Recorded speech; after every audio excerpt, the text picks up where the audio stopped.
Olá! Hoje a gente vai mergulhar numa das histórias mais, inacreditáveis da Guerra Fria. Pensa só, um adolescente, sozinho, pega um aviãozinho minúsculo e simplesmente pousa no coração de uma superpotência. Ele conseguiu desafiar o que era para ser a defesa aérea mais impenetrável do mundo. Imagina a cena. A gente está em 28 de maio de 1987. Auge da Guerra Fria, aquela tensão toda entre leste e oeste. E do nada, um avião civil vindo da Alemanha Ocidental capitalista aparece no céu de Moscou e, pumba, pousa ali a pouquíssimos metros do Kremlin, bem no centro do poder soviético. O mundo inteiro parou, em choque. Aí fica a pergunta que todo mundo se fez na época, né? Como que isso foi possível? Como um piloto amador ou um garoto conseguiu fazer uma coisa dessas? É justamente isso que a gente vai desvendar agora. Certo? Então, vamos começar. Para a gente ter uma ideia do tamanho do que aconteceu, é preciso olhar para os dois lados dessa história. De um lado, a poderosa máquina de guerra soviética. E do outro, do outro lado, um piloto adolescente e amador. Olha, a desproporção aqui é absurda. Pensa bem, a União Soviética se gabava de ter um espaço aéreo que era tipo uma fortaleza, impossível de invadir. Tinha radar para todo lado, mísseis, caças MiG supermodernos em alerta constante. E quem foi que desafiou tudo isso? Um moleque, Matthias Rust, um alemão ocidental de 19 anos com a carteira de piloto recém-tirada e só umas 50 horinhas de voo. E o avião? Um Cessna 172, um teco-teco. É tipo tentar matar uma mosca com um tanque de guerra. Tá, mas quem era esse garoto? O que passava na cabeça dele para se meter numa aventura mas tão arriscada? Para entender isso, vamos voltar um pouquinho no tempo e conhecer melhor o nosso protagonista. Então, o Matthias Rust era exatamente isso que a gente está falando, um adolescente, um piloto amador. Ele não era nenhum espião secreto, nenhum militar treinado, nada disso. Era só um jovem com uma visão de mundo, vamos dizer, bem idealista e quem sabe até um pouco ingênua. E aqui entra a motivação dele, pelo menos a que ele declarou. O Rust disse que queria fazer um gesto pela paz. Tinha acabado de rolar um encontro entre os líderes dos Estados Unidos e da União Soviética, Reagan e Gorbachev, que não deu em nada. E ele ficou frustrado com isso, sentiu que precisava fazer alguma coisa. A ideia maluca dele era essa, criar uma ponte imaginária entre o Ocidente e o Oriente para tentar aliviar um pouco a tensão da Guerra Fria. Essa jornada toda não começou do nada. Ele saiu de Hamburgo, na Alemanha, e deu uma passeada pelo norte da Europa, passou pela Islândia, a Noruega, até que no dia 28 de maio ele decolou de Helsinki, na Finlândia. E foi a partir desse momento que a aventura pessoal dele virou um problemão internacional. Então chegamos ao ponto principal, né? A pergunta de $1 milhão. Como ele conseguiu? Como é que se fura a famosa cortina de ferro que era, na teoria, uma das fronteiras mais bem vigiadas do planeta? Bom, o plano começou com um belo de um blefe. Lá em Helsinki, ele disse que é para Estocolmo, na Suécia, um destino super tranquilo. Só que logo depois de decolar, ele fez o quê? Desligou o rádio, sumiu dos radares da Finlândia e deu uma guinada radical, voando direto para o espaço aéreo soviético. E é aqui que a história fica quase inacreditável. Parece roteiro de filme. É uma sequência de falhas, confusão e muita, mas muita sorte.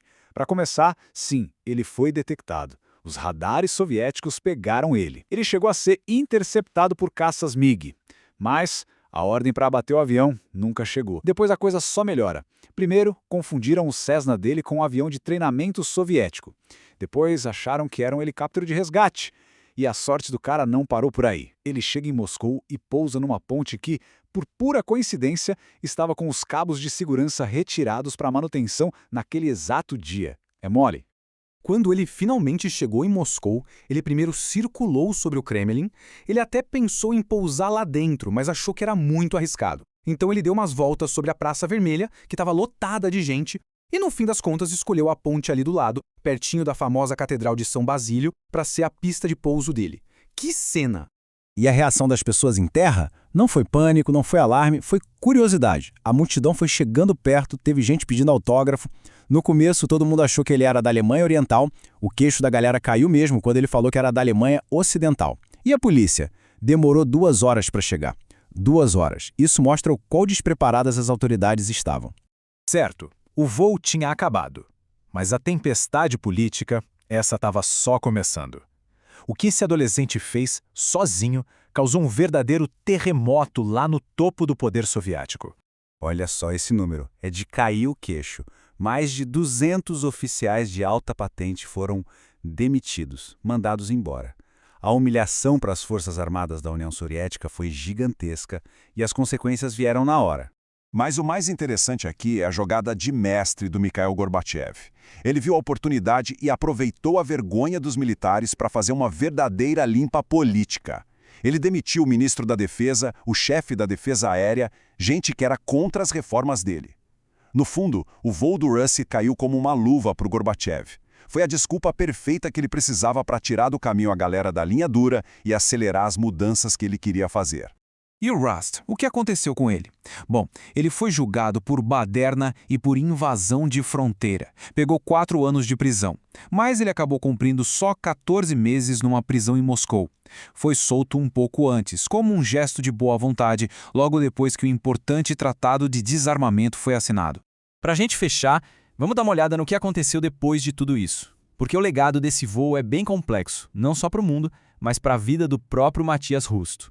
Pois é, a vida do Rush, depois que ele ficou famoso, foi bem conturbada. Aquele jovem idealista que voou pela paz parece que teve muita dificuldade para se encaixar de novo.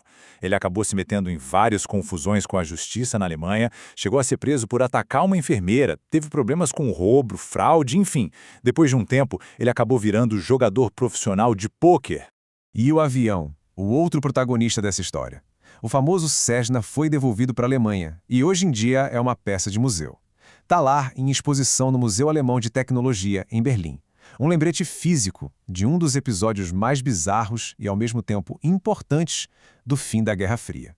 E tudo isso nos leva a uma reflexão, né? O voo do Rust, um ato que foi uma mistura de idealismo, uma dose de ingenuidade e uma sorte assim absurda, acabou, sem querer, desmoralizando toda a cúpula militar soviética. E, de quebra, ajudou a acelerar as reformas que levaram ao fim da Guerra Fria. É incrível pensar como, às vezes, um ato individual pode, de fato, mudar o curso da história. E aí, o que acharam dessa história maluca? Deixa aqui nos comentários a sua opinião e aproveita para dizer qual tema gostaria de ver por aqui nos próximos materiais.